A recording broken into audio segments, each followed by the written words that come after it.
ছয়জন পাহারাদার কবরে কেমনে পাহারা দিবে? সুবহানাল্লাহ এখনো বলতেছেন না? বাবাজি আপনি অনেক ধনী মানুষ, এই এলাকার বড় ধনী মানুষ, আপনি আপনার বাড়িতে পাহারাদার রাখছেন 6 জন, 10,000-এর কমে পাহারাদার রাজি হইব না। 6 জনের 60,000 টাকা বেতন দিতে হইব, কারণ আপনি তো কোটিপতি। ঠিক আছে না? পাহারা দিবে কত বৎসর?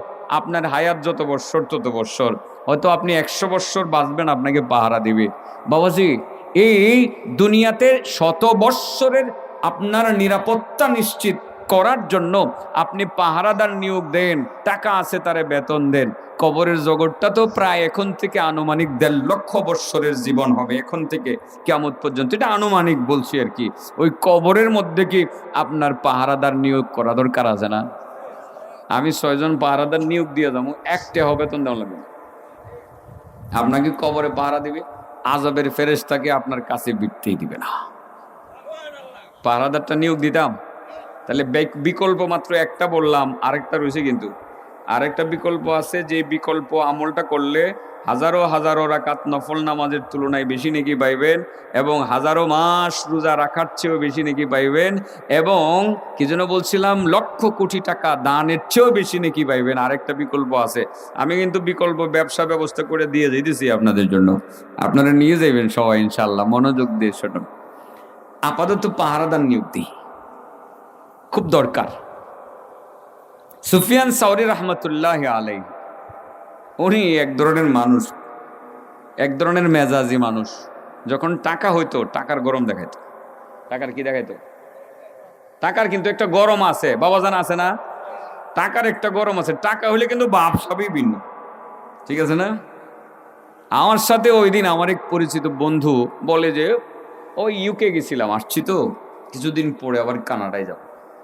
তার মানে আমারে বুঝাইতেছে টাকা আছে। ইউকে গেছিল, ইউনাইটেড কিংডম, এটা কোনটাও ভাই, লন্ডন, ব্রিটেন, এই ব্রিটেনে গেছিল, আবার কিছুদিন পরে কানাডায় যাবে। ভাই আসলে তো দেশ বিদেশে যাওয়া লাগে, তোমার সাথে দেখা হয় না, খুব একটা বেশি দেখা করতে পারি না, মানে ভাব সবই ভিন্ন। টাকা আছে, টাকার কি আছে? গরম আছে। সুফিয়ান সাউরি রহমতুল্লাহ আলাইহিরও টাকা হইলে গরম হইতো, তবে এক একজনের গরম এক এক দিকে যাইত। কারো গরম যায় আমেরিকা, কেউ গরম দেখায় লন্ডন দিয়া, কেউ গরম দেখায় সিঙ্গাপুর দিয়া, কেউ গরম দেখায় ইন্ডিয়া ইন্ডিয়া ইন্ডিয়া দেখো, ইন্ডিয়া থেকে পাহাড় টাহাড় দিকে ঘুরে আসছি। আর কেউ গরম দেখায় আমাদের কক্সবাজার দিয়া। ছেলে ফেলেদের টাকা হইলে 10 বন্ধু মিল্লা বললো, বন্ধু 10 কক্সবাজারকে ঘুরে আই, ঠিক আছে না? আবার কেউ চলে যাবো রাঙ্গামাটি, কেউ যাইবো গা বান্দরবান, টাকা আছে। হ্যাঁ, আমি ঘোরাঘুরি নিষেধ করি না। কেউ যদি সফর করেন আপনার বৈধ ইনকাম দিয়ে, দেশ দেখেন, শিক্ষা গ্রহণ করেন, আপনার নেকি হবে। কিন্তু কারো কারো সফর এটা গুনাহের কারণ, গুনাহ করতে যায় বিদেশে। কিন্তু সুফিয়ান সাউরি রহমতুল্লাহ আলাইহি এটা ছিল একটা ব্যতিক্রম। উনি গরম হইতেন, গরম দেখাইতেন অন্যদিকে। যেমন কথার কথা, আমার এই হুজুরের যদি টাকা হয়, তাহলে কি উনি পয়লা বলা কইব যে একটু আমেরিকা ঘুরে আসি? কি কইব? হ্যাঁ, মাশাআল্লাহ। আর এটা বলার জন্য তো বলতেছি যে টাকা যেহেতু হইছে, একটু মক্কা মদিনায় ঘুরে আস, ঠিক আছে না? তো এক একজনের এক একটা চাহিদা। অনুরূপ সুফিয়ান সাউরির টাকা হইলে উনি গরম হয়ে যেতেন, আমি মক্কায় যাবো। কই যাবো গা? তাহলে ওনার এই টাকার গরমটা যাইতো মক্কার দিকে। কোন দিকে? মক্কার দিকে। আসলে আল্লাহওয়ালারা তাদের প্রথম পছন্দই হলো মক্কার মদিনা, ঠিক না বেঠিক? আমি যাওয়ার আগে খালি স্বপ্ন দেখতাম, কবে যাবো কবে যাবো কবে যাবো। আয় রে, যখন আমি মানে পাসপোর্ট করলাম, ভিসাও লাগলো, এরপরে 1 সপ্তাহ মানে ফ্লাইট হওয়ার 1 সপ্তাহ আগে ঘুমায় না, কোন দিন যাবো, কোন দিন বিমানে উঠবো। প্রথম যখন আমি মক্কায় যাই, মক্কায় যাওয়ার পথে যখন জেদ্দা এয়ারপোর্টে গেলাম, খালি আমার মোয়াল্লেম রেজি গাই, ভাই মক্কা আর কুটুক দূরে, কৌজোর আয় পড়ছে আর আধা ঘন্টা। এই আধা ঘন্টা কেমন যেন আর যায় না। কবে মক্কায় যাবো, আল্লাহর ঘরটা দেখবো, ঠিক আছে না? যার যেদিকে আকর্ষণ। ঠিক আমার এই মুরব্বী বুড়া বুড়া বাবারা, উনাদের হাতে যদি 10 লাখ টাকা দিয়ে দেওয়া হয় আর বলা হয় চাচা এই টাকাটা কোন দিকে খরচ করবেন, উনি কব আমি এবার যাবো গা মক্কা শরীফ, আমি আল্লাহর ঘর দেখতে যাবো গা, ঠিক আছে না? আল্লাহ সবাইকে আল্লাহর ঘর দেখার তৌফিক দান করেন। এখানে আল্লাহ যারা হাজির আছে, তোমার প্রত্যেকটা বান্দারে তোমার ঘরের মেহমান বানায় নিয়ে যাইও। দোয়া করে গেলাম, আল্লাহ কবুল করবে। আপনি নিয়তটা করবেন শুধু। এ ছেলে নিয়ত আছে না? ইনশাল্লাহ তুমি যাইবা, ইনশাল্লাহ আল্লাহ নিবো, আরে নিবো, এটা নিবো ইনশাল্লাহ। নিয়ত করলে আল্লাহ নেয়, নিয়ত করলে আল্লাহ নেয়। আমার বাবা আমারে 2010 সালে কয়, এই মিয়া তুমি হজ করে আসো। আমি বললাম আব্বা টাকা নাই। কয় মিয়া জোয়ান কালে হজ না করলে বুড়া কালে হজ করে আরাম পাওয়া যায়। আমি বললাম টাকা নাই তো। আপনি তো আমি তো জোয়ান কালে হজ করছি। আমি বললাম আপনি তো অনেক টাকা পয়সার মালিক, জমিন টমিন অনেক আছে আপনার, আমার বাবার তো অনেক জমিন, তো আপনি তো একা মানুষ, অনেক জমিদার মানুষ আপনি, আর আপনার ছেলে 6টা, জমিগুলো বন্টন করলে আমরা কদ্দুর করে হব, আমার তো টাকা পয়সা নাই যে আমি হজ করতে যাবো। কয় মিয়া নিয়ত করো। আমার আব্বা আমার ধমক দিলেন, নিয়ত করো। আলহামদুলিল্লাহ নিয়ত করে লেছি, বাবা বলছে পরে নিয়ত করছি। আল্লাহ পরের বছর আমার হজের জন্য কবুল করছি। মনে হয় আব্বা দোয়া করে গেছে। আমার আসলে তখন সাহস হচ্ছিল না যে আমি 1,80,000 টাকা কোথায় পাবো, এখন 8 লাখ টাকা লাগে। তখন আমার মোয়াল্লেম বলছিল যে 1,80,000, অন্যদের কাছ থেকে 2 লাখ নেব, আর আপনার কাছ থেকে 1,80,000 নেব। 1,80,000 কোত্থেকে ব্যবস্থা হবে? আল্লাহ রাব্বুল আলামিন ব্যবস্থা করে ফেলেছেন। আমি প্রথম 50,000 দিলাম, এরপরে আস্তে আস্তে আস্তে দিয়ে দিলাম। যাওয়ার আগে পুরাটাই আল্লাহ রহমতে পরিশোধ করে আমি হজে চলে গেলাম। সবাই নিয়ত করেন আল্লাহর ঘরের জন্য, আল্লাহ সবাইকে কবুল করবেন ইনশাআল্লাহ। শুধু নিয়তটা করে ফেলেন। সুফিয়ান সাউরি, আল্লাহ কবুল করক, সবাই বলেন আমিন। সুফিয়ান সাউরি রহমাতুল্লাহ আলাইহি, ওনার যখন টাকা হইল উনি নিয়ত করলেন মক্কায় যাবো, রওনা দিয়েছেন মক্কার দিকে। কোন দিকে? বুজুর্গরা তো এদিকে যাই। আরেক বুজুর্গ আসিল, আল্লাহু আকবার, কয়েকজন বুজুর্গের নাম বলি মনে রেখেন। ইমাম ইবনে রজব হাম্বলি, এগুলো বাস্তব ইতিহাস। ইমাম ইবনে রজব হাম্বলি, হাম্বলি মাযহাবের, হাম্বলি মাযহাব নাম শুনছেন আপনারা তো? হানাফি মাযহাবের আরেকটা মাযহাব আছে, হানাফি, মালিকি, শাফি, হাম্বলি। হাম্বলি মাযহাবের একজন ইমাম ছিলেন ইমাম ইবনে রজব। তিনি অনেক হাদিস গ্রন্থ লিখেছেন। তার লিখিত কিতাব আমরা পড়ি, অনেক কিতাব আমার মুতালার আওতায় আসছে, তার কিতাব আমি পড়ি। অনেক ভালো চমৎকার লিখছেন তিনি। ইবনে রজব হাম্বলি রহমাতুল্লাহ আলাইহি, ওনার যখন টাকা হইতো উনি গরম দেখাইতো মদিনা দিয়ে, মক্কায় না। কি সুবহানাল্লাহ বলতেন না? ওনার কথা হইল নবীর মসজিদে যামো আর বাবু সালাম দিয়ে ঢুকে আমার নবীরে একটা সালাম দিব। এটা এত মজা লাগতো ওনার কাছে, সালামের মজা, যে মজাটা হয়তো বা অন্যরা এমন ভাবে পাইত। তিনি যাইতেন কোথায়? মদিনায়। সৈয়দ আহমদ কবির রিফাই রহমতুল্লাহ আলাই, সুযোগ হইলে মদিনা, সুযোগ হলে কোথায়? মদিনায়। তবে ইমাম ইবনে রাজবের একটা ঘটনা আছে। সুফিয়ান সাউরির ঘটনার থেকে 6 জন পাহারাদার দিব না, কয় টাকা বেতন দিবেন? এটা আসতেছে, আমি 2 মিনিট পরে আসি। ইবনে রজবের কথাটা বলে আসি, এখানে শিক্ষণীয় কিছু বিষয় আছে। ইবনে রজব হাম্বলি রহমতুল্লাহ আলাই মদিনায় গেলেন, আমার নবীর রওজার পাশে গিয়ে সালাম দিলেন, আসসালাতু ওয়াসসালামু আলাইকা ইয়া রাসূলুল্লাহ, আসসালাতু ওয়াসসালামু আলাইকা ইয়া হাবিবাল্লাহ, আসসালাতু ওয়াসসালামু আলাইকা ইয়া রাহমাতাল লিল আলামিন। ওই জায়গাতে গিয়া সালাম দিলে যে কি মজা, যে গেছে বুঝে। এন থেকে ওয়াজ করে বুঝাইতে। রমাদান মাত্র গেল, আর আমি রমাদানের আয়াতই পড়েছি, সিয়ামের আয়াত বুঝি, আপনারা অনেকে বুঝে ফেলেছেন। রোজা গেল, সহসাই তো আর আসবে না, 1 বছর পরে আসবে। একটা মাস কামাই রুজি ভালোই ছিল, কিন্তু এখন থেকে আবার কামাই রুজি কমে গেছে। সিজনাল ব্যবসা বাণিজ্য ভালো, যখন সিজন চলে যায় তখন কি ওই ব্যবসায়িক লোকগুলো ঘরে বসে থাকে না, বিকল্প খুঁজে।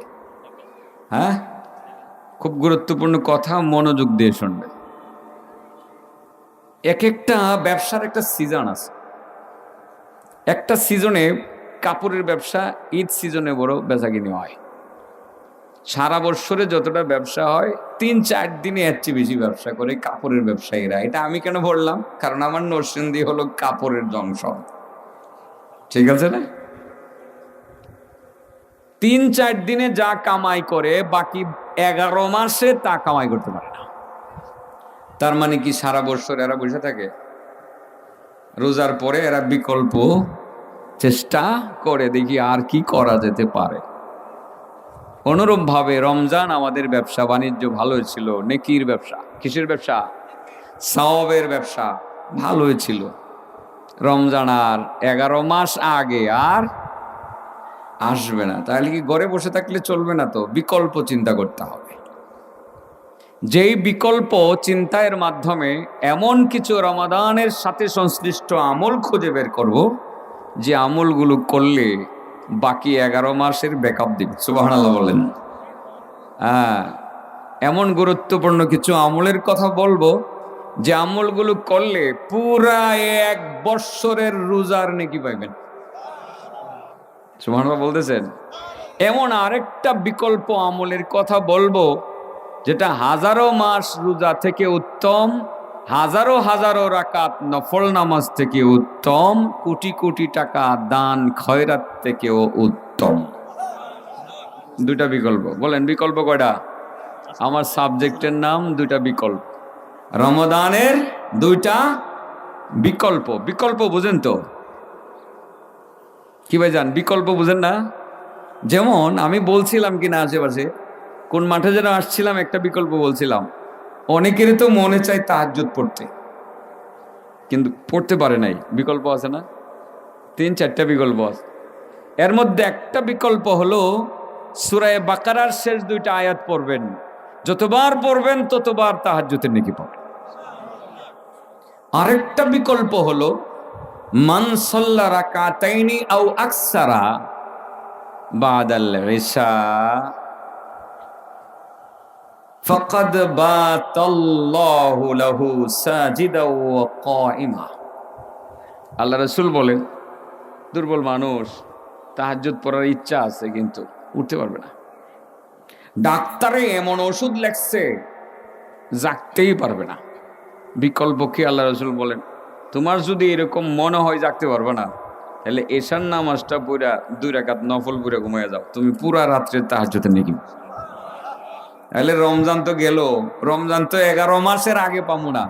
এখন আমরা 1 বৎসরের রোজার নেকি কিভাবে কামাই করব, কিভাবে হাজারো মাস রোজা রাখলে যে নেকি পাওয়ার কথা কিভাবে কামাই করব, এবং কি করলে পরে হাজারো হাজারো রাকাত নফল নামাজের নেকি কামাই করতে পারবো, কি করলে পরে কোটি কোটি টাকা দানের আমরা নেকি কামাই করতে পারবো, এইরকম 2টা বিকল্প বলবো। কয়টা বিকল্প মন থাকবে তো?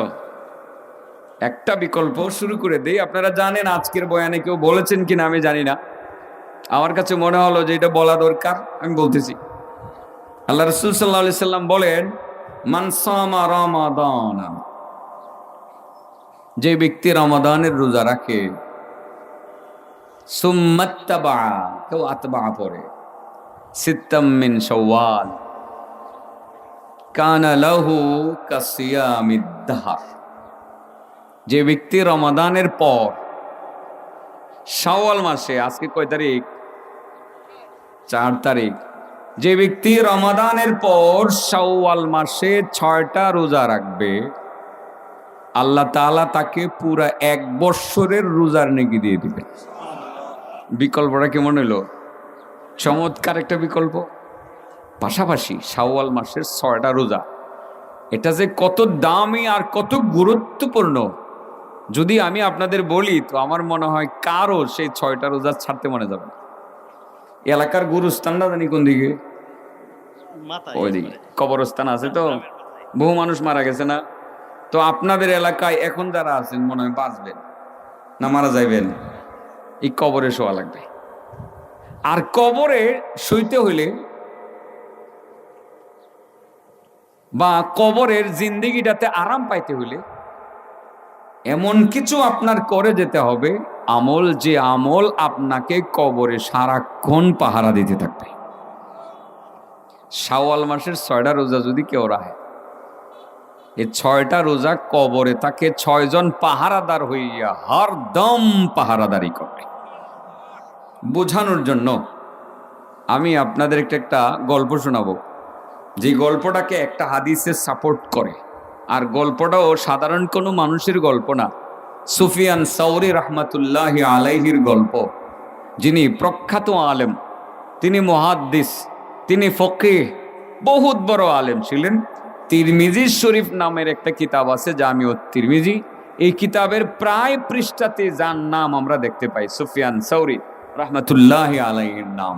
তার ঘটনা থেকে আমরা বুঝবো যে ওখানে গিয়ে সালাম দিলে যে ভালোবাসা ঢেউ খেলে অন্তরে, এ ঢেউ বাংলাদেশে ওয়াজ করে বোঝানো সম্ভব না, ওখানে গেলেই অনুভূতিটা জাগে। সেখানে আছেন আমার নবী, নবীকে সালাম দিলেন ইমাম ইবনে রজব, সাথে আছেন আবু বকর, আবু বকরকে সালাম দিলেন, ওমরকে সালাম দিলেন। এমত অবস্থায় একজন শিয়া ছিল। কে ছিল? শিয়া দেখলো, সে দেখা যায় নবীরে সালাম দিছে, আচ্ছা দিছে তো দিব, নবীরে সালাম দিলে এই শিয়ারা মানে, কিন্তু আবু বকরের সালাম দিল, এটা শিয়ার পছন্দ লাগলো না।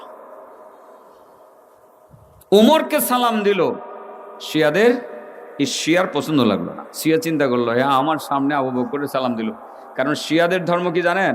আবু বকরকে মুসলমান মনে করে না, ওমরকে মুসলমান মনে করে না। একটু ধারণা দেওয়া উচিত। আমি টেকফুল্লি এড়িয়ে যাব অনেক কথা, ওলামা হযরত আছেন, তারা হযরত আয়েশাকে মুসলমান মনে করে না, শিয়া। আল্লাহ রাসূল বলেন, মান সাব্বা আসহাবি ফাআলাইহি লানাতুল্লাহ, যে আমার সাহাবীদেরকে গালি দেয় তাদের উপরে আল্লাহর লানত অবধারিত। শিয়ারা আবু বকরকে গালি দেয়, উমরকে গালি দেয়, আমাদের আম্মাজান আয়েশা সিদ্দিকাকে অকথ্য ভাষায় গালিগালাজ করে। সেই শিয়া ইবনে রজবকে বলল, তুমি দেখা যায় নবীরে ভালোবাসো, ভালোবাসি, কি তুমি আমার বাড়িতে যাইবানি দাওয়াত খাইতা? ইবনে রজব মদিনার মানুষকে ভালোবাসে, মদিনার মানুষ দাওয়াত দিছে, এই দাওয়াত আবার বাদ দিয়ে কেমনে? কো ভাই তোমার বাড়ি মদিনায়, কো মদিনায়, তাহলে তোমার বাড়িতে খাবো, মদিনার খাওয়ান আমার পেটে গেলে আমি শান্তি পাবো। সুবহানাল্লাহ বলেন, মদিনার খাবার পেটে গেলে আমি শান্তি পাবো। ইবনে রজব রাহমাতুল্লাহি আলাইহি এই মদিনার লোকের বাড়িতে গেলেন দাওয়াত খাওয়ার জন্য। বাড়িতে যাওয়ার পর ইবনে রজব তো জানেন না মূলত এই লোকটা যে শিয়া, গিয়ে বললো, তুমি নবীরে ভালোবাসা না? ক ভালোবাসি। ক আবু বকরের সালাম দিছে না? ক হ দিছি। হাঁ করে যখন হ কইছে, টান্দা জিব্বা দাবাই করে লেছে, তাই কেচি দিয়ে সাথে সাথে কাটটা দুই টুকরো করে দিচ্ছে। ইবনে রজবের জিব্বা নাই, কাটতে ফেলছে। দাওয়াত খাওয়ায় তিনি জিব্বা গাছ, যে জিব্বা দিয়া তুমি আবু বকরের গুণগান গাও, এই জিব্বা কাটলাম, যাও এবার গিয়ে আবু বকরের গুণগান গাও। জিব্বাটা কাটতে হাতে দিয়ে দিছি, খাওয়াবো দূরের কথা, মাইরা দিছি।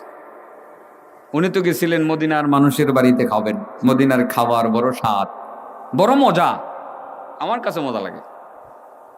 সোমবার দিন আর বৃহস্পতিবার দিন আসর নামাজের পরে আমি আর বাইরে, পুরা মদিনাতে খাওয়ান দেয়। মদিনার যারা আছে ব্যবসায়ীরা, আল্লাহর বান্দারা খাবার নিয়ে আসে, একটা রুটি নিয়ে আসে, আমার কাছে এত ভালো লাগে। আমি বসে দেখি আয়ুকেরা খাবার দেখ, খামু কিছু খাবার খাই, কিছু বেগুলিয়ে উঠলে এখনই ভাল লাগে আমার কাছে। মদিনার মানুষের আপ্যায়ন ভাল লাগে। তো ইবনে রজবের জিব্বাটা কাটে দিল, জিব্বা নিয়ে ইমাম ইবনে রজব ব্যথায় অস্থির চলে আসলেন মসজিদে নববীতে, এসে শুয়ে পড়লেন। সঙ্গে সঙ্গে ঘুম কে দিছে? এই ব্যথার মধ্যে ঘুম হয়। ঘুমের মধ্যে আমার নবীজি এসে হাজির। ইবনে রজব, কি হলো তোমার? ইয়া রাসূলুল্লাহ, অমুকে আমার জিব্বা কেটে দিছে। সমস্যা নাই, কোথায় জিব্বাটা? ইয়া রাসূলুল্লাহ, আমার পকেটে আছে, দাও না আমার হাতে।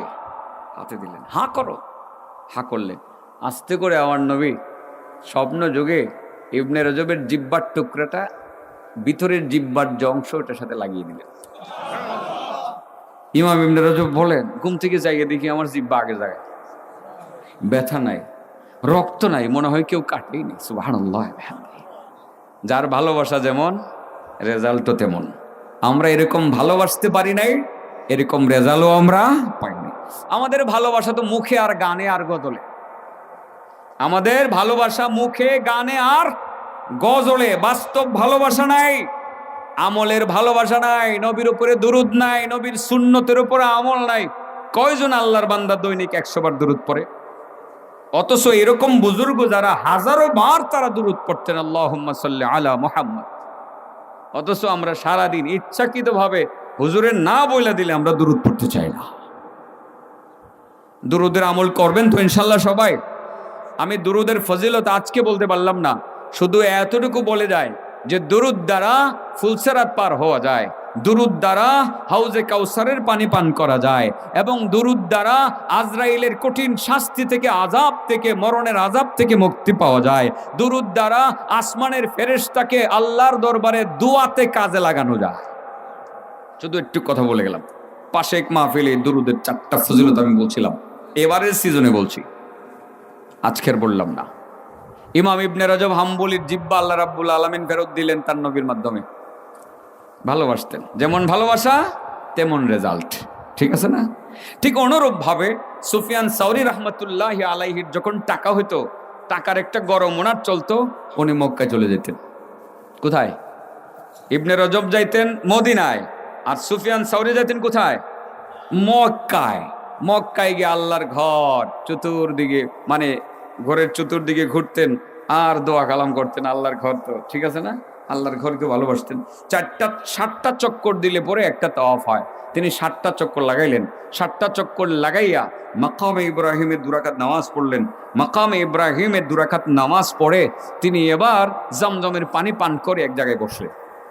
বসার পর একজন আরবি আলেম, মক্কার একজন আলেম ওনাকে দেখছে, কারণ রতনে রতন চিনে, আলেমে আলেম চিনে। সুফিয়ান সাউরি বড় আলেম, মক্কার আলেম দেখা কো, ভাই তোমার নাম কি? মাসমুক। তোমার নাম কি? অমুক। তোমার বাড়ি কোথায়? ভাই তুমি মনে হয় অনেক বড় আলেম, তোমার চালচলন দেখে তোমাকে আমার অনেক পছন্দ লাগতেছে।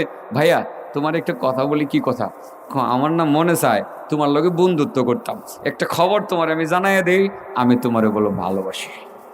মক্কার আলেম সুফিয়ান সাউরিকে কয়, আমি তোমাকে বড় ভালোবাসি। আর এটাই নিয়ম, কেউ যদি কাউকে ভালোবাসে জানায় দাও, ভাই তুমি জাইনে রাখো আমি তোমারে অনেক ভালোবাসি, এটা জানায় দিবেন। যদি কাউকে ভালোবাসেন, ভালোবাসার খবরটা জানায় দিবেন, এটাই সুন্নাহ। আরবি আলেম সুফিয়ান সাউরি রহমতুল্লাহ আলাইহিকে বললেন, ভাই সুফিয়ান তোমাকে আমি ভালোবাসি, যেহেতু ভালোবাসি তোমার সাথে আমি 2-4টা মনের কথা বলতে চাই। কিসের কথা? মনের কথা। মনোযোগ দিয়ে শোনেন, কিসের কথা? মনের কথা বলতে চায়। ভাই কিসের মনের কথা রে ভাই? মনের কথাটা হলো, আমার যে মনে হয় আমি এই পৃথিবীতে আর বেশি দিন বাঁচব না। মক্কার আলেম বলতেছে সুফিয়ান সাউরিকে, একটা কথা আমার কাছে যৌক্তিক মনে হয়, কারো যখন মৃত্যু চলে আসে তার দিলটা কিন্তু টান দেয়, বাড়ি দেয়। চাচা আমি এরকম বহুত দেখছি। আমি আমার বাবার কথাটাই বলতে পারি।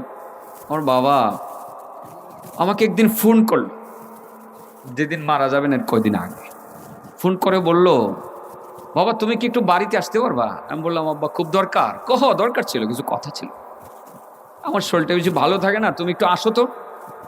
আব্বা যখন এভাবে বললেন তুমি একটু আসো তো, আমার শরীরটা বেশি ভালো থাকে না, সন্তান হিসাবে কি আমি ঠিক থাকতে পারি? দ্রুত গাড়ি চললাম, গেলাম বাড়িতে। যাওয়ার পরে আব্বা এত তাড়াহুড়া করে আমাকে ডাকলেন, কারণ কি? কহ মিয়া তোমার ডাকছি, তোমার সাথে কিছু কথা বলতাম, শরীরটা ভালো থাকে না, মনে হয় আর বাঁচবো না বেশি দিন। আমার কিছু ঋণ আছে, ঋণফিন আছে, ওই ঋণফিনগুলো নিয়ে একটু চিন্তা করতেছি। আমি জমি বিক্রি করলে তো ঋণগুলো দিতে পারি, আমার জমি জমা আছে, আর তুমি যদি বলো যে তুমি দিয়ে দিবা সেটাও করতে পারি। বাবা কি করবো এখন? আমি বললাম, আব্বা কয় টাকা ঋণ? কিসের ঋণ? ঋণ মানে ওই যে অমুক গ্রামে মাহফিলে গেছিলাম, মসজিদের উন্নয়নে কাজ চলছিল, বলছিলাম 500 ইট দিব, 1000 2000 টাকা দিব, অমুক জায়গায় গেছিলাম 500 টাকা দিব, এগুলো আমি দিতে পারি নাই, তো এগুলো আমার কাছে ঋণ মনে হইতেছে। আমি বললাম কত টাকা হয়? হিসাব করে দেখলাম মাত্র 18,000 টাকা, খুব বেশি না। আমি বললাম, আব্বা এটি আমি দিয়ে দেবো, আপনি টেনশন করবেন না, আমি পরিশোধ করে দিছি, কথা সত্য, কিন্তু ওর যে ওনার মনটা বাড়ি দিয়েছিল, উনি বাঁচবেন না, ঠিকই মারা গেছে। আমার আব্বা এরপরে কিছুদিনের মধ্যেই তিনি দুনিয়া ত্যাগ করে চলে যান। ঠিক অনুরূপ ভাবে সুফিয়ান সাউরি রহমতুল্লাহ আলাইহির মনটা বাড়ি, উনি বাঁচবেন না। সরি, মক্কার আলেমের মনটা বাড়ি দিল, উনি আর বাঁচবেন না। সে কারণে তিনি সুফিয়ান সাউরিকে বললেন, সুফিয়ান আমার মনে হয় যে আমি আর বাঁচবো না ভাই, তুমি যেহেতু আমার দুস্থ, তোমার কাছে মনের কথা 2-1টা বলতে মনে চাইতেছে, মনে হইতেছে তুমি একজন আলেম, বড় আলেম, তোমার কাছে আমার মনের কথাগুলো বললে আমি উপকৃত হব।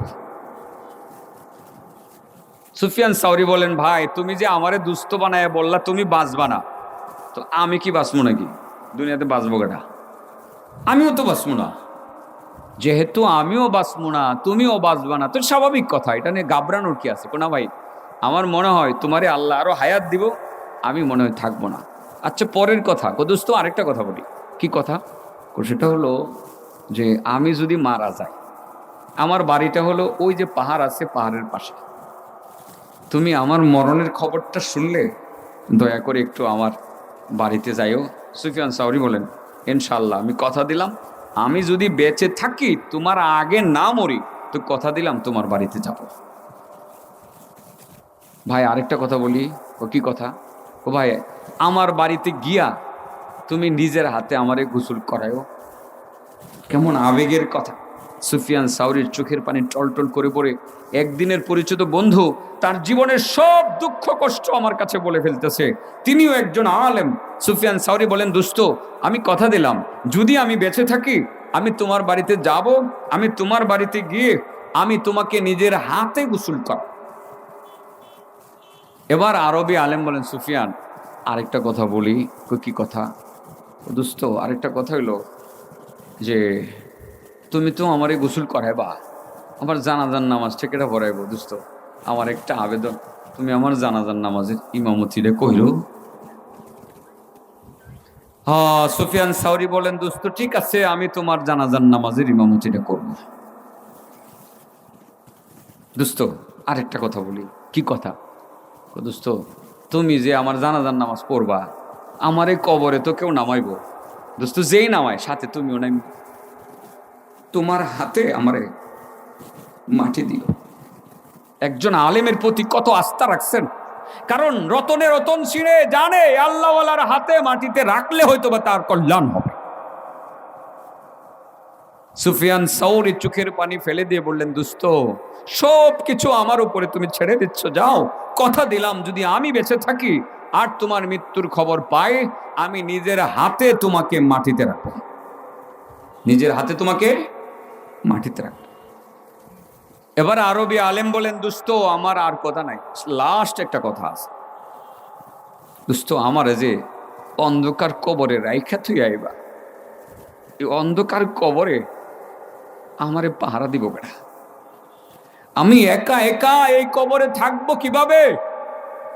কিভাবে এই কবরে আমি থাকবো? দোস্ত, তোমার প্রতি আমার শেষ আবেদন নিবেদন, তুমি আমারে কবর দেওয়ার পর দয়া করিয়া দোস্ত আমার কবরের পাশে অন্তত পক্ষে 3টা দিন থাইকো, আমি মানসিকভাবে শান্তি পাবো। যদিও কবরের পাশে থাকার কোনো বিধান নাই। সুফিয়ানে সাউরি তিনিও আবেগে রাজি হলেন। ঘটনা তো এখানেই শেষ না। এই কথা বলে মক্কার আলেম তিনি তার বাড়িতে গেলেন। তার বাড়িতে গিয়ে তিনি বিছানার মধ্যে শুয়ে পড়লেন। শুয়ে তার সন্তানকে ডেকে বললেন, বড় সন্তানকে, বাবা এদিকে আসো, আমার শরীরটা ভালো লাগতেছে না, আমার বিদায়ের সময় হয়ে গেছে।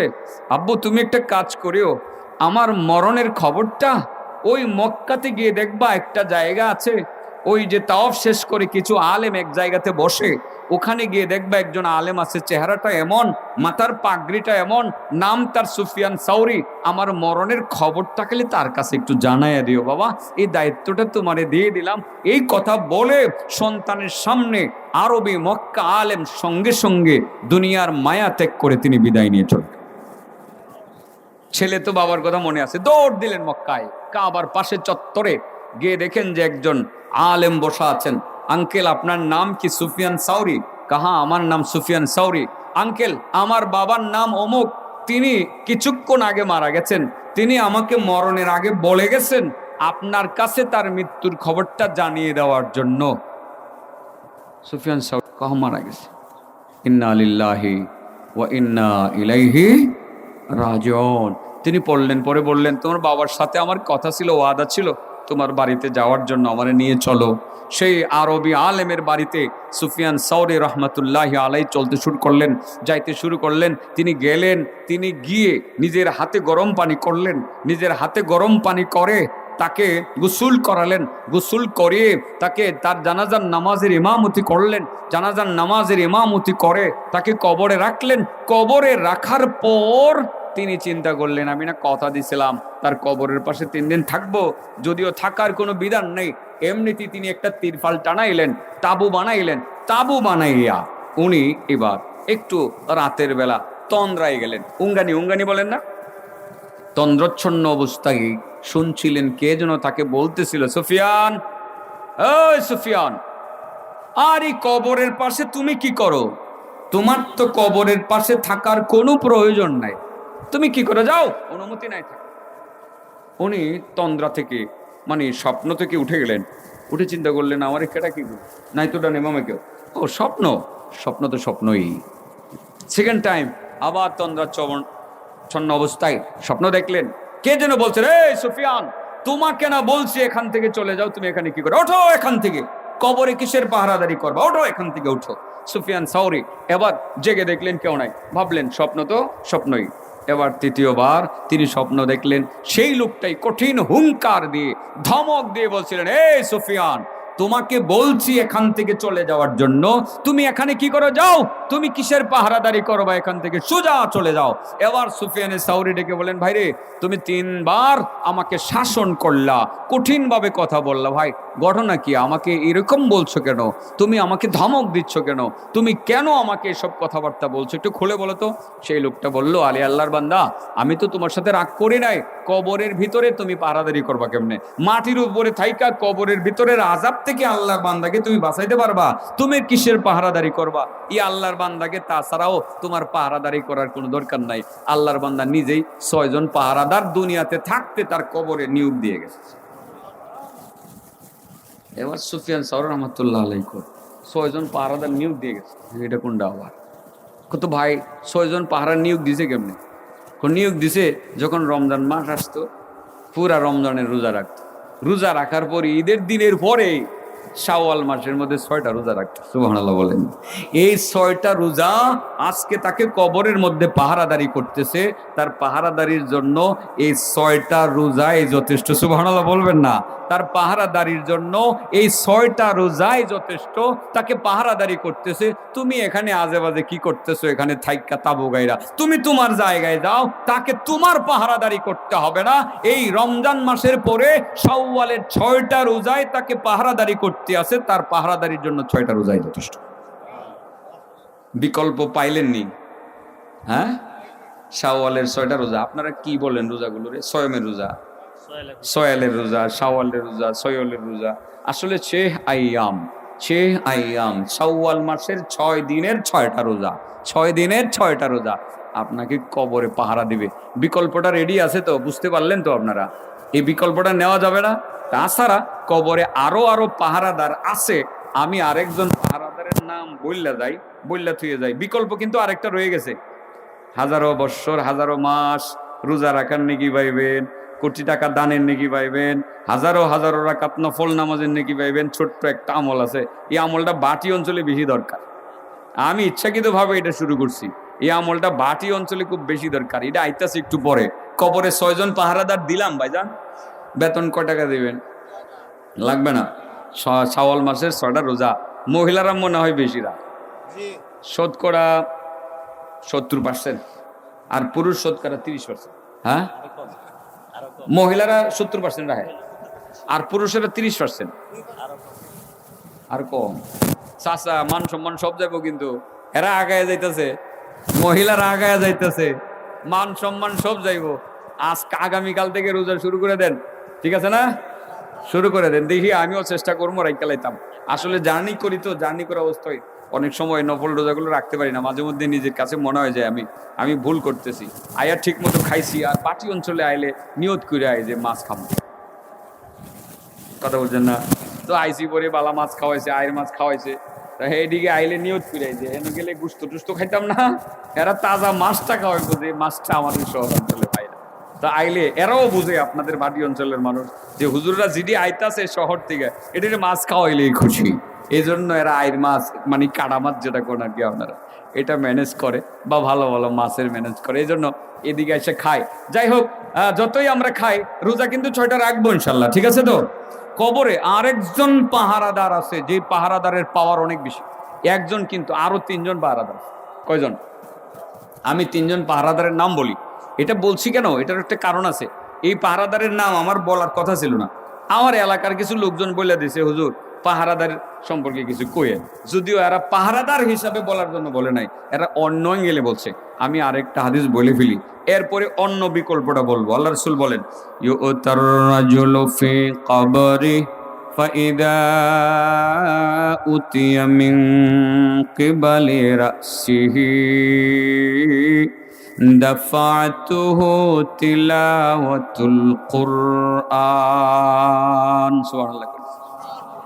ইউতার রাজুলু ফি কবরি فإذا أتي من قبل رأسه دفعته تلاوة القرآن وإذا أتي من قبل رجليه دفعته مشيته إلى المساجد وإذا أتي من قبل يديه دفعته الصدقة।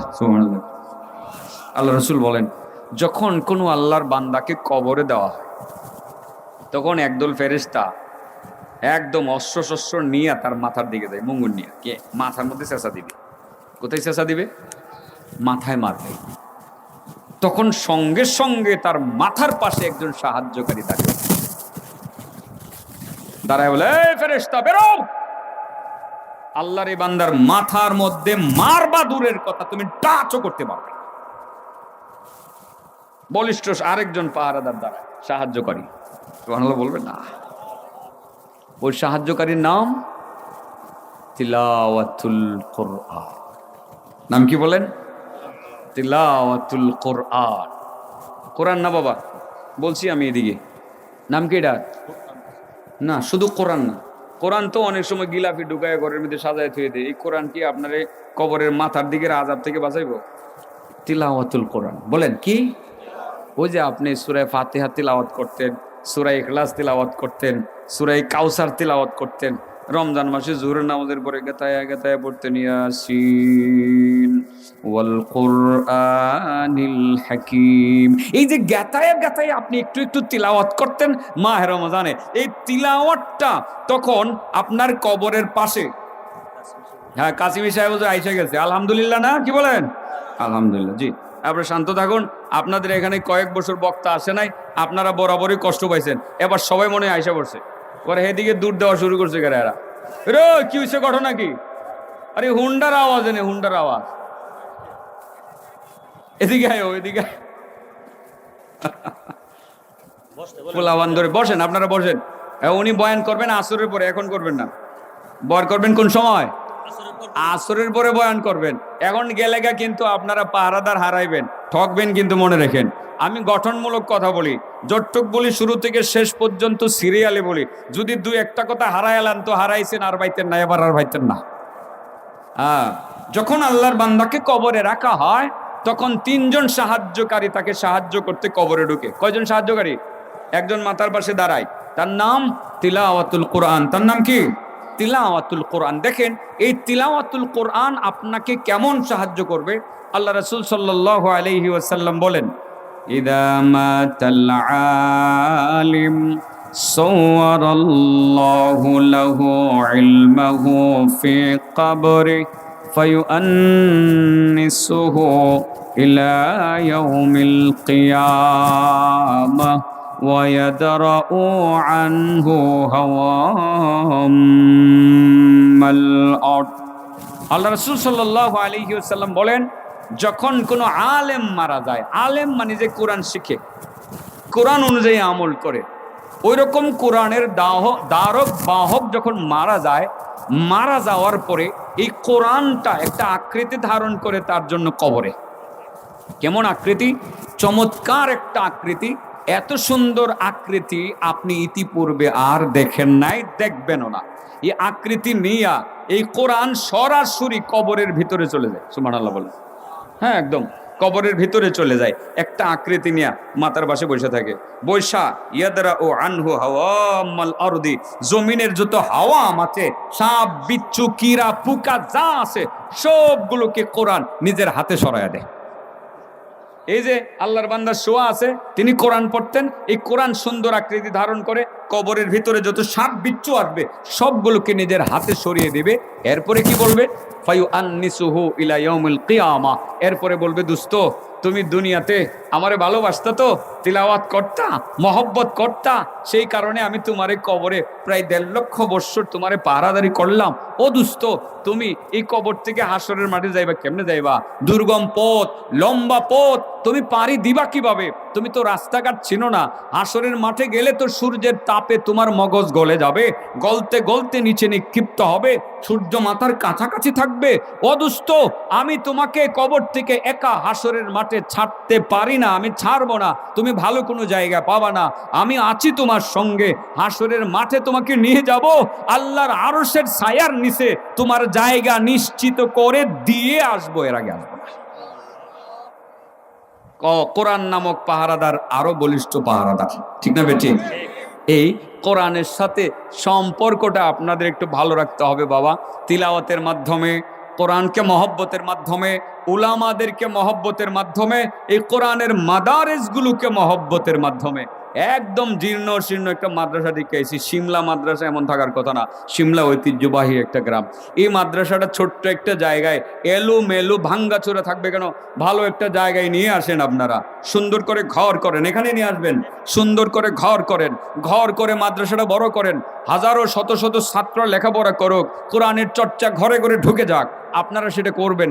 এর দ্বারা আপনারা প্রত্যেকেই কবরের মধ্যে কোরআনকে পাহারাদার হিসাবে নিয়োগ দিতে পারবেন। আর 6 জন পাহারাদারের কথা তো বললামই, এই 6 জন পাহারাদারের নাম জানি কি ভাই সাহেব? শাওয়ালের 6টা রোজা। ছাত্রবালা আছে, আপনারা কি বলেন কবরে 6 জন পাহারাদারের নাম কি? এটা বিকল্প নম্বর 1। বিকল্প নম্বর আরেকটা বিকল্প রয়ে গেছে, এখনো কইতাছি না, এটা হলো আমার আসল কথা, এটা বাটি এলাকার জন্য খুব বেশি দরকার। হ্যাঁ, না না এত তাড়াতাড়ি করতাম না, এটা দাম আছে বাবাজি, বোঝা গেল আগ্রহ আছে না? এই আগ্রহটা অনেক অনেক অনেক গুরুত্বপূর্ণ, আগ্রহ থাকলেই কথাটা মনে থাকবে। এজন্য আমি আগ্রহ সৃষ্টি করি, অনেক সময় বলতে চাই না, দেখি না আগ্রহ তার কতটা বাড়ে। যখন ফুললি আগ্রহ তার ভিতরে সৃষ্টি হয় তখন তার কথাটা একেবারে মরণ পর্যন্ত মনে থাকে। আমার ওয়াজ কিন্তু অনেকের মনে থাকে, আমি জিজ্ঞাসা করলে উত্তর পাই, জিজ্ঞাসা করি ভাই কি জন্য বলছিলাম গত বছর, অনেকে আলহামদুলিল্লাহ বলতে পারে। যাই হোক, কবরের ভিতরে 3 জন সাহায্যকারীর কথা বলছিলাম। একজন মাতার পাশে সাহায্য করবে না, ওনার নাম কি? তিলাওয়াতুল কোরআন। 2 নম্বর সাহায্যকারী ওয়া ইদা উতিয়া মিন কিবালি রিজলাইহি, যখন এবার আযাবের ফেরেশতা বলবে তার মাথাটা ফাটাইতাম পারছি না, তার পাওটা ভেঙে দিব, যখন পায়ের দিকে যায় তখন সাহায্যকারী আরেকজন দাঁড়ায় যায়, সুবহানাল্লাহ কই। ওই সাহায্যকারীর নাম হলো, আপনারা যে হাইটটা হাইটটা জানেন কারা কি কইছে, কারা কইছে এটা, এটা শুনছে তো, এটা করলাম নইলে আমারে কই দিছে কয়জন যে হুজুর এই বিষয়ে কিছু কইেন আর কি। এটার নাম কি? কায়ক। বলেন এটার নাম কি? কায়ক। কোন দিকের কায়ক মনে আছে? এটা কই করছিলাম? এই যে কইছি না, আমি আশেপাশে করছি, আমার শ্রোতাদের মনে আছে। 2 নম্বর কায়ক। কোন দিকের কায়ক? তাহলে কায়ক বেশি বেশি কোন জায়গায় দেওয়ার? মসজিদে যত কায়ক দিবেন, মাসিয়াতুহু ইলাল মাসাজিদ, মসজিদের দিকে যত কায়ক দিবেন, এই কায়কগুলো আপনার পায়ের পাশে এসে দাঁড়াবে। পায়ের পাশে দাঁড়িয়ে আযাবের ফেরেশতাকে বলবে আল্লাহর বান্দার কাছ থেকে তাড়াতাড়ি দূরে যাও, তার পায়ে টাচ করতে পারবে না। এই পা দিয়ে হেঁটে হেঁটে আল্লাহর বান্দা মসজিদে যাইতো, তাকে টাচ করবে না, দ্রুত তোমরা কবর ত্যাগ করে চলে যাও। এবার আযাবের ফেরেশতা পায়ের দিক ছাইরা যাবো গা, এবার কইব যে একটা চান্সও নিতে পারলাম না, মাথাও ফাড়াইতে পারলাম না, তেও ঠ্যাঙ্গো ভাঙতে পারলাম না, এবার হাত ভেঙে দেবো। কি ভেঙে দেবো? হাত ভেঙে দেবো। তো পায়ের দিক থেকে তার পারলো না, কারণ আপনি মসজিদে যাইতেন, মসজিদে জানতো সবাই, বিশাল বড় আয়োজন। আমারে আপনাদের কর্তৃপক্ষ বলতেছে যে মন মতো বক্তা দাওয়াত দিতেছে না, তার মানে আরো বড় বক্তা দাওয়াত দিয়া লাখ লাখ টাকা খরচ করে এলাকাতে আনতে রাজি আছে। ধরলেন এমন একটা বক্তা আনলেন, পুরা মাঠ বইরা বাড়ি ঘর একবারে নদী পর্যন্ত বইরা গেল, আপনারা নামাজ পড়লেন না, লাভ কি হইল? হ্যাঁ, লাভ আছে কোনো? 2 লাখ টাকা দেয়া এই হেলিকপ্টার দিয়ে 9 নামাইছেন, লুকাইছে হেন 1 লাখ। ওয়াজ হয়েছে খুব সুন্দর, কিন্তু মসজিদ মুসল্লি দিয়ে ভরে না। লাভ আছে ও বড় ভাই? কোনো লাভ নাই। ওয়াজ দিয়ে করতেন কি? ওয়াজ দিয়ে করতেন কি মসজিদে যদি নামাজি ব্যক্তি না পাওয়া যায়? ফজরের সময় তো মুসল্লি এক কাতরও মনে হয় না। বাবা বড় বক্তা থুন, মসজিদের ইমাম সাহেবের ওয়াজটা আগে শুনেন, আমাদেরকে বাদ দিন। ইমাম সাহেব জুমার দিন যে কইছে নামাজ পড়েন, এটা আমল করেন। আমরা আনতে গেলে টাকা লাগে, ঠিক আছে না? মোটামুটি ভালো একটা টাকা লাগে। আর গলা কাটাগুলোরে আনলে তো টেহা দিতে অনেকগুলো দিতে হয়, ঠিক আছে না? আর সামরার ব্যবসায়ীদেরকে আনতে হলে তো টাকা, অজস্র টাকা হিসাব করুন লাগে, হেরে দেওয়ান লাগে, পিএসএ দেওয়ান লাগে, ড্রাইভাররে দেওয়ান লাগে, দালালরে দেওয়ান লাগে। ওই মিয়া লাভ কি? 60 দালাল দুইরা লাখ টাকা খরচ করে বক্তা আনলেন, নামাজ পড়লেন না, লাভটা কি? কথাটা খারাপ লাগতেছে? জ্বলন্ত সত্য কথাটাই বলেছে। আজকাল আমাদের এই বিশ্ব মুসলিম পরাজিত। কারণ কি জানেন? যারা মুসলিমদের নেতৃত্ব দেয় এরা টাকা ছাড়া কাজ দেন। আরে বাবার টাকা যতটুক প্রয়োজন এটুক নাও। তোমাকে 70,000 টাকা অ্যাডভান্স দিতে হবে কেন? তোমাকে আল্লাহ দিন শিক্ষা দিছে অর্থ কামাই করতে। তুমি দুনিয়ার বিনিময়ে দিন বিক্রি করে দিতা। ধর্ম ব্যবসায়ীদের সংখ্যা বেশি, যেই জন্য ইবাদতের পাওয়ার কম।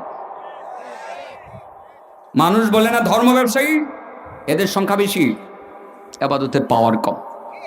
যাদের কথা শুনে মানুষ নামাজি হতো, আজ নামাজি হয় না, তাসির নাই। কারণ তাদের উদ্দেশ্য হলো টাকা। আমি দেখি মাঝে মধ্যে শুনি তো, আমাকে অনেকে আজকেও বলছে একজন, হুজুর আপনি বড় একজন বক্তা, দাওয়াত দিয়ে দেন। আমি মাফ চাই, দোয়া হচ্ছে, আমি এই রোডে নাই। কারণ যেই মাত্র বলবো তারাইল হইয়া হাওরে আসতে হবে, পাওয়ার টাকা বাড়ায় দিবে 30,000, ছিল 50 হয়ে যাবে 80। কেরে এই জায়গা তাইসা দাওয়াত দেওয়া তার দায়িত্ব আছে না? নবীর সাহাবারা কি দাওয়াত শুধু মক্কা মদিনায় দিছে না সারা পৃথিবীতে ছড়া পড়ছে? আর এমনও তো কথা আছে বাংলাদেশেও একাধিক সাহাবীর কবর আছে। বাংলাদেশেও এসে গেছে তারা, বিশ্বের প্রত্যন্ত অঞ্চলে ছড়িয়ে পড়েছে তারা। কয় টাকার বিনিময়ে তারা ইসলাম প্রচার করেছে। আল্লাহ মাফ করুক, করতে কই গেলাম গা? বাস্তবতা, চরম বাস্তবতা। আল্লাহ আমাদের মাফ করুন। কই জানি গেছিলাম, পাহারাদার কয়জন? ও কাইকেও ও হাতে। আর শ্রোতা তো এটি আমার চেয়ে বেশি বালা। নাম্বার তো 100-তে 97 দেওয়ান লাগবে। হ্যাঁ, মাশাআল্লাহ মাশাআল্লাহ। তাহলে 2 নম্বর সাহায্যকারী পায়ের দিকে সাহায্য করবো, এটার নাম কাইক। কোন? হ্যাঁ না, 2 নম্বরটা পায়ের দিকে গেছিলাম। কাইক গেছে গা, মসজিদের দিকে কাইক দেওয়ান লাগবো তো। আল্লাহু আকবার, কাইক দিবেন, যত কাইক দিবেন। আল্লাহ রাসূল বলেন, ওমান খারাজা ইলাল মসজিদি ফাহুয়া দামিনুন আলাল্লাহ। আল্লাহ রাসূল বলেন, যে ব্যক্তি ঘর থেকে বের হইয়া মসজিদের দিকে রওনা দেয়, আল্লাহ রাসূল বলেন সে সরাসরি আল্লাহ তাআলার জিম্মাদারিতে চলে আসে। আল্লাহ ডেকে বলেন, বান্দা ঘর থেকে মসজিদের উদ্দেশ্যে রওনা দিয়েছো, তুমি মসজিদে যাবা, যাও। যাওয়ার পথে যদি তুমি মারা যাও অথবা আসার পথে যদি তুমি মারা যাও, তোমার দায়িত্ব তো আমি নিয়ে নিছি, তোমার দায়িত্ব আমার কাছে। আমি তোমাকে নিজে জান্নাতে দেব। তোমার জান্নাতের দায়িত্ব কোনো ফেরেশতাকে দেব না, কোনো নবী রাসূলকে দেব না, আমি আল্লাহ নিজ জিম্মায় তোমাকে জান্নাতে পৌঁছে দেব। এই জন্য দৈনিক অন্তত পক্ষে 5 বার মসজিদে যাবার নিয়ত করেন। বাবা একটু যাবেন, ফজরের নামাজটা জামাতে আদায় করার চেষ্টা করবেন, আপনি জোহরের নামাজটা জামাতে আদায় করার চেষ্টা করবেন। 24 ঘন্টার মধ্যে অনলি 1 ঘন্টা সময় আপনি পরকালের জন্য ব্যয় করুন, 5 ওয়াক্তের নামাজটা পড়ুন। আমার ভাই শরীফুজ্জামান রাজীপুরি লাস্ট ফিনিশিং একটা কথা বলে গেছেন, আসলে নামাজ ছাড়া কোনো গতি নেই। এটা মুসলমানের মেইন ইবাদত। নামাজ ঠিক, মুসলমানের সব ঠিক। ঠিক না বেঠিক? ইনশাল্লাহ নামাজ ঠিক থাকবে তো আমাদের? হ্যাঁ, সবাই নামাজ পড়বো। আল্লাহ রাসূল বলেন, মান সাল্লাল ফাজরা ফি জামাআ ফাকান্নামা সাল্লাল লাইলা কুল্লা। নবী মুহাম্মদ মুস্তাফা সাল্লাল্লাহু আলাইহি ওয়াসাল্লাম বলেন, যেই ব্যক্তি ফজরের নামাজ জামাতে আদায় করলো কেমন যেন সারা রাত দাঁড়াইয়া সে তাহাজ্জুদ পড়লো। তাহাজ্জুদ পড়তে পারছেন না, দৌড়ে গেছেন মসজিদে ফজরের নামাজ জামাতে পড়ার জন্য, দৌড়ে মসজিদে গেছেন, ফজরের নামাজটা জামাতে পড়লেন, সারা রাত্রের তাহাজ্জুদের নেকি পেয়ে গেছেন। সারা রাতের তাহাজ্জুদের নেকি আপনি পেয়ে গেলেন। আর যদি গিয়া প্রথম কাতারে নামাজটা পড়তে পারেন, আপনি তো চান কুবাইল্লা, প্রথম কাতারে নামাজ পড়তে পারলে সান কফেললে কেমনে হয়ে জানেননি? কারণ আপনি প্রথম কাতারে বসা মাত্রই আল্লাহর ফেরেশতারা গো, আল্লাহ এই যে তোমার এই বান্দা ফল্লা কাতারে বসে নামাজ পড়ার জন্য, আল্লাহ তোমার এই বান্দা যতক্ষণ ফল্লা কাতারে বসে রয়েছে ততক্ষণ তোমার কাছে আবেদন নিবেদন আমরা ছাড়তাম না। আল্লাহ তাড়াতাড়ি তোমার বান্দাটারে মাফ করে দাও, তুমি মাফ করে দাও, তুমি মাফ করে দাও। যতক্ষণ আপনি প্রথম কাতারে বসে থাকবেন, যতক্ষণ প্রথম কাতারে অপেক্ষমান থাকবেন আর বসে থাকবেন, ততক্ষণ আসমানের অসংখ্য ফেরেশতা হরদম আপনার জন্য আল্লাহর দরবারে দোয়া করতে থাকবে। আর ফেরেশতাদের হ্যাঁ আমার আমার ঠিক আছে, আমার সব টাইম ঠিক আছে, দেখবেন একদম আধা মিনিট আগে শেষ। আমি ঘুরে দেখি, দেখেন না আমি আগে এলাই সুবহানাল্লাহ বিহামদি করতে জানি গেছিলাম বাবাজি, ফজরের নামাজ জামাতে বললে হ্যাঁ সারা রাত্রি তাহাজ্জুদে নাকি পাওয়া যায়। আর ফল্লা কাতারে বললে আসমানের ফেরেশতারা দোয়া করে। তাহলে আপনি তো কইবেন আমার এই মুরব্বী কইব যে আমি ফল্লা কাতারে যাইবার নিয়ত করছি, গিয়ে দিই এই ভাই কইব গিয়ে দিই চাচাই বয়ে রয়েছে, জাড়াই বয়ে রয়েছে, জায়গা পাইছি না, আমি গিয়ে 4 নম্বর কাতারে জায়গা পাইছি। আল্লাহ নবীর হাদিস থেকে বোঝা যায় 4 নম্বরে না, তুমি 11 নম্বরে জায়গা পাইলেও প্রথম কাতারের নাকি পাইবা। নিয়ত করে গেছিলা, নিয়ত করে গেছিলা। বিষয়টা যদি এমনও হয় প্রথম কাতারে নামাজ পড়ার নিয়ত করছেন, দুইটা মসজিদে গিয়ে দেখেন জামাতই শেষ, আল্লাহ রাসূলের হাদিস দ্বারা বোঝা যায় প্রথম কাতারের নেকি পাইবা। নিয়ত করে গেছিলেন যে ইন্নামাল আমালু বিন্নিয়াত। বিষয়টা ক্লিয়ার মনে থাকবে তো ইনশাআল্লাহ। এই কবরে সাহায্যকারী আরো 3 জন। 1 নম্বর মাথার দিকে সাহায্য করবে, নাম তার তিলাওয়াতুল কোরআন। 2 নম্বর পায়ের দিক থেকে সাহায্য করবে, নাম তার কায়েক, মসজিদের কায়েক। 3 নম্বর হাতের দিক থেকে সাহায্য করবে। হ্যাঁ কি এটার নাম কি চিন্তা করছেন? সব মুখস্থ করে লেছে। তা আমার তো বাতুড়াই লেছে এলাকার থেকে, আরো ওয়াজ করুন যেত না। হ্যাঁ আলহামদুলিল্লাহ। وَإِذَا أُتِيَ مِنْ قِبَلِ يَدَيْهِ دَفَعَتْهُ الصَّدَقَةُ। যখন 2 হাতের দিক থেকে ফেরেশতা আক্রমণ করার জন্য আসবে, তখন সাহায্যকারী একজন সাহায্য করবে এবং আযাবের ফেরেশতাকে হাতের দিক থেকে প্রতিহত করবে, হটিয়ে দিবে। তার নাম হলো সাদাকা। নাম কি? দান খায়রাত।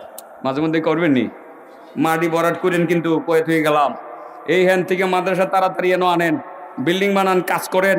আর এমপি সাহেবের কাছে বলে কইছে এলাকার মানুষ, উনি সরকারি একটা অনুদান দেওয়ার জন্য আমার কাছে বলছে, এমপি সাহেব দিবে, উনি ওনার মতো দিবে। আপনারা সবাই মিলে যদি কিছু কিছু দেন, এলাকার প্রতিটা ঘর থেকে যদি এভারেজে 2000 টাকা বের হয়ে আসে, বিল্ডিং হয়ে যাবে ইনশাল্লাহ। কি কন? সদকা করবেন তো? এবার কোন দি? প্রথম বিকল্প রমজানের পরে শাওয়ালের 6টা রোজা। পাহারাদার কয়জন? হ্যাঁ শাওয়ালের 6টা রোজা রাখলে কয় বছরের রোজার নাকি পাওয়া যায়? হ্যাঁ সম্পূর্ণ 1 বছরের নাকি পাওয়া যায়। আর 6 জন পাহারাদার পাওয়া যায়। বেতন কয়টা? আচ্ছা, কবরে আরো 3 জন পাহারাদার আছে। একজনের নাম তিলাওয়াতুল কোরআন, আরেকজনের নাম কায়েক, আরেকজনের নাম সদকা। মনে থাকবে? এবার আরেকটা বিকল্প বাকি রয়ে গেছে। বলছিলাম আল্লাহ রাসূল বলছিলেন আলা উখবিরুকুম, আলা উখবিরুকুম, ও আমার সাহাবারা আমি কি তোমাদেরকে বলে দেব এমন একটা আমলের কথা যেটা হাজারো মাস রোজা থেকে উত্তম, হাজারো হাজারো রাকাত নফল নামাজ থেকে উত্তম, এবং যেটা হাজারো হাজারো কোটি কোটি টাকা দান খয়রাত থেকে উত্তম, এমন একটা আমলের কথা আমি বলে দিব? ক্বালু বালা। সাহাবায়ে কেরাম বলেন জি ইয়া রাসূলুল্লাহ, এত দামি আমল, এটা আবার সারি কেমনে? আমরা জানতে চাই। আল্লাহ রাসূল বলেন ইসলাহু যাতিল বাইন। ঘরে ঘরে ঝগড়া আসেনি? হ্যাঁ সীমানা নিয়ে ঝগড়া আসেনি? ছেলে এবং বাপের মধ্যে ঝগড়া আসেনি? ভাইয়ে ভাইয়ে ঝগড়া আসেনি? এলাকার হুজুরে হুজুরে ঝগড়া আসেনি? এলাকা গ্রামে গ্রামে ঝগড়া আসেনি? যারা যেসব আল্লাহর বান্দারা ছোট হোক বড় হোক ঝগড়াঝাটি মীমাংসা করে দেয়, মামলার দিকে নেয় না। কোন দিকে নেয় না? মামলার দিকে নেয় না। ডাইক্কাইন না পয়সা মীমাংসা করে দেয়, ছোটখাটো ঝগড়াগুলো মীমাংসা করে দেয়। ছোট্ট একটা মীমাংসা করে দিলেন, হাজারো হাজারো রাকাত নফল নামাজ থেকে নাকি বেশি পাবেন, হাজারো মাস রোজা থেকে বেশি নাকি পাইবেন, এবং হাজারো কেন লক্ষ কোটি টাকা দানের থেকেও বেশি নাকি পাইবেন। দিনে এরকম একটা বিকল্প খুঁজবেন, স্বামী স্ত্রীর ঝগড়া মিটাইয়ে দিবেন, ভাই ভাইয়ে ঝগড়া মিটাইয়ে দিবেন, পাড়া পাড়া ঝগড়া মিটাইয়ে দিবেন, সীমানা নিয়ে ঝগড়া মিটাইয়ে দিবেন, যাতে করে কোনো মামলার দিকে না যায়। মনে থাকবে তো ইনশাআল্লাহ? এই 2টা বিকল্প বললাম। মহান আল্লাহ তাবারাকা ওয়া তাআলা আমাদেরকে 2টা বিকল্প আমলে আনার মতো তৌফিক দান করুন। ওয়া আখিরু দাওয়ানা আনিল হামদুলিল্লাহি রাব্বিল আলামিন। আসসালামু আলাইকুম ওয়া রাহমাতুল্লাহি ওয়া বারাকাতুহু।